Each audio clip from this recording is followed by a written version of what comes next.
We must learn all lessons the hard way. Now, I just got done reading this book, Siddhartha, and it was a very good book. But my main takeaway from this book was that we have to learn things for ourselves. It's very hard to take someone's word for something and truly, truly believe it. It's hard to believe that money won't make you happy until you have money and you're not happy. It's hard to believe that pleasures are very dangerous until you've had a lot of pleasure and you realize that virtue is better than vice. It's very hard to learn these things through a book. You know, I use the example often how you could study discipline for, 10 years and you could know everything, the ins and outs of discipline, but you aren't a disciplined person unless you do things you don't want to do when you know you should do them. That is what discipline is. And that isn't something that you can learn through a book. That's something you have to overcome and experience in the real world. And that's what Siddhartha tells you. It tells you that you need to learn things the hard way. And you need to go out and understand why these things aren't true. And Siddhartha in this book is also the name of the book, but it's also the main character's name. And he has a very privileged life, and he's already very wise, and everyone looks up to him, but he wants more, and he thinks he already knows everything he needs to know where he is. He can't learn anything else. All the wise men can't teach him anything else, so he wants to go find a new teacher. And then as his next teacher, he later gets the same feeling that he wants a new teacher, but realizes that he doesn't think any teacher can teach him how to, quote unquote, become enlightened. But he still goes and searches for teachers and still goes, and he eventually falls into lust, into greed, into envy, into all these things. And it was only after that he was able to find his way. And when he was at his lowest, he realized that he needed all of these things to know his true path. He couldn't take someone's word that lust was bad. He couldn't take someone's word that greed was bad. He had suspicions, but without experiencing it for himself, without truly walking that path, without truly listening to the bird in his heart singing, he couldn't find his way. And at the end of the book, he ends up just learning from a river, and the river is what teaches him to become enlightened. But I think it's very powerful that preaches time and time again that in this book that wisdom can't be taught. You can't just learn it in a book. You can't learn how to live properly through a book. You have to go out and live properly and fail and see with your own eyes and through your own experience why living in this way isn't proper and why you shouldn't live that way and you should live this way. But you can only do this if you walk your own path and figure out things for yourself and experience things for yourself. I was recently listening to a lecture by Jordan Peterson, and he was talking about how when we get put into new situations and new environments and new circumstances, genes inside of us actually awaken and new parts of us come to the surface. And this is why experience and circumstances and putting yourself in tough situations is so crucial. Changing is so crucial because you see sides of yourself that you never knew existed. And you see parts of yourself that were always there, but were just laying dormant because the situation never arose to bring them to the surface. And I think this is why comfort is very dangerous and why change is beautiful, because it brings these things to the surface. And you can't truly learn these lessons unless you truly experience them.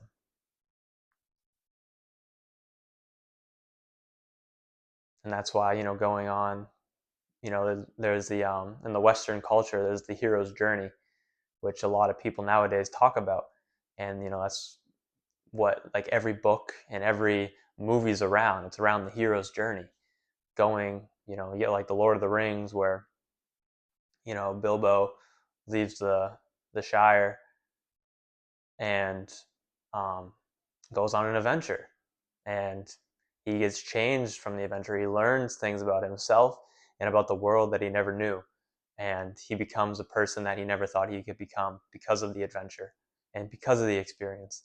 And there's nothing he couldn't have learned that through a book. He had to experience it. He had to truly go through those things to truly feel it, to truly be with it, to truly understand it.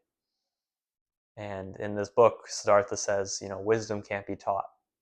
And wisdom, when a wise man tries to convey wisdom, it sounds like foolishness to fools,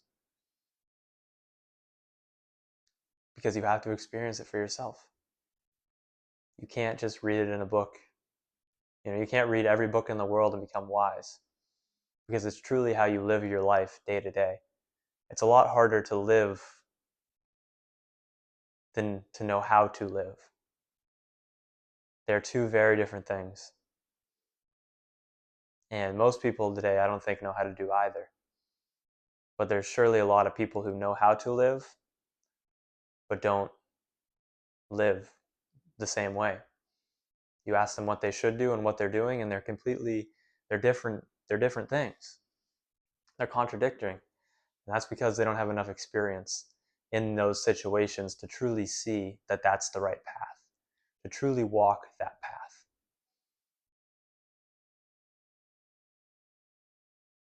But like I was saying, Siddhartha went through a lot of, he went through like all situations. He went from privilege to, living in the woods, back to, riches and privilege and, anything he could want. And then he went back to a lowly life as a ferryman in a river. And he realizes that he needed all of these experiences to find his way. And at one point in the book, he comes across the Buddha, and he goes to learn from him. It's like the kind of the last teacher he wants to learn from before he really concludes that he can't have a teacher, that he has to learn for himself how to live. And he confirms the point. He confirms that he can't have a teacher. Even the wisest person can't teach someone to be wise.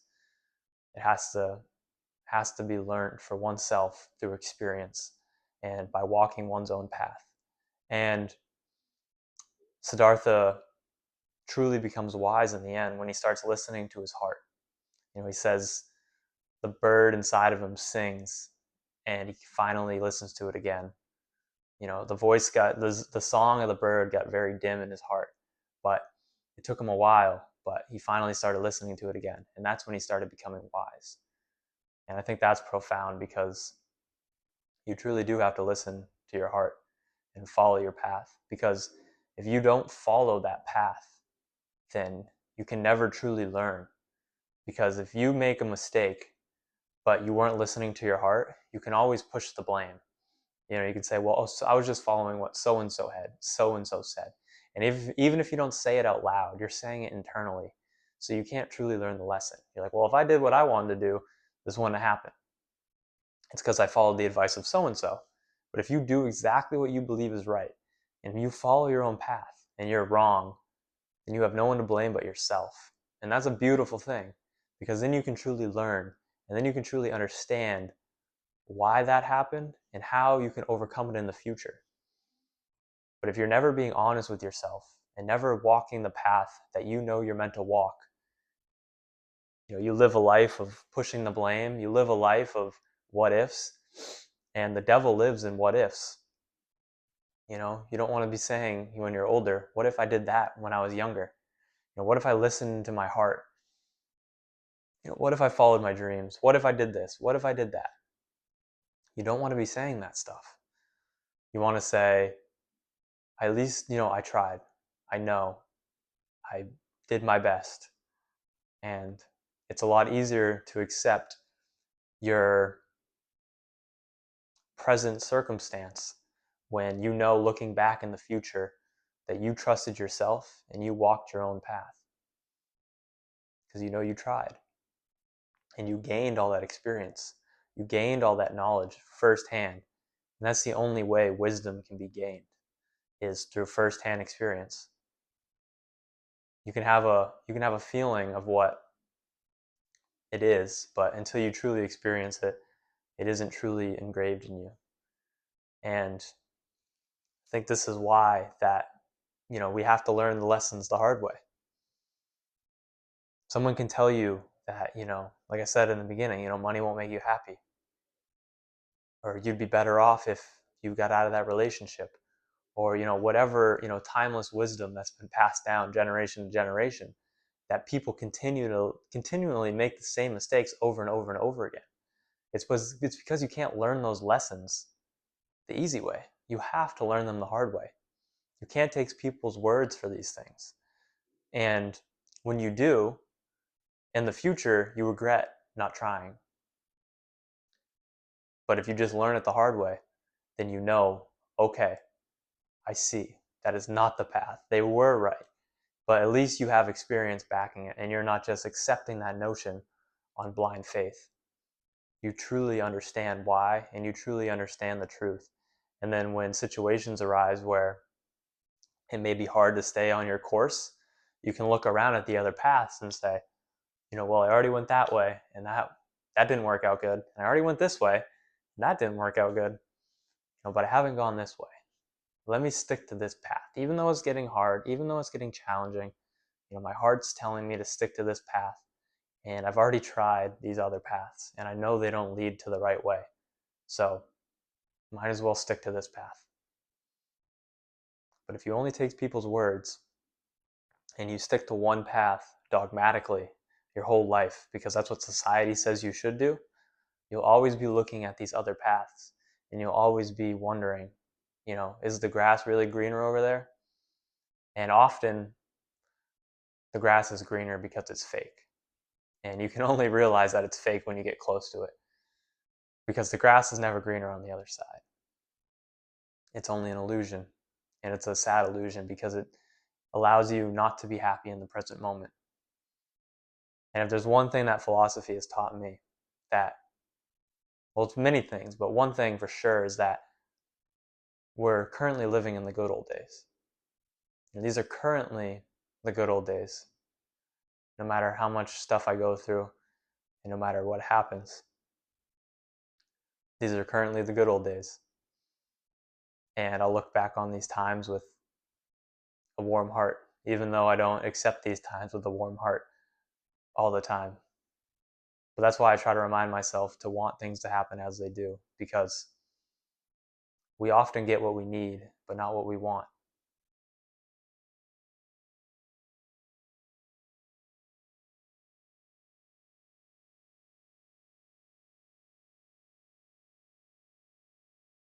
If you haven't read Siddhartha, I recommend you go read it.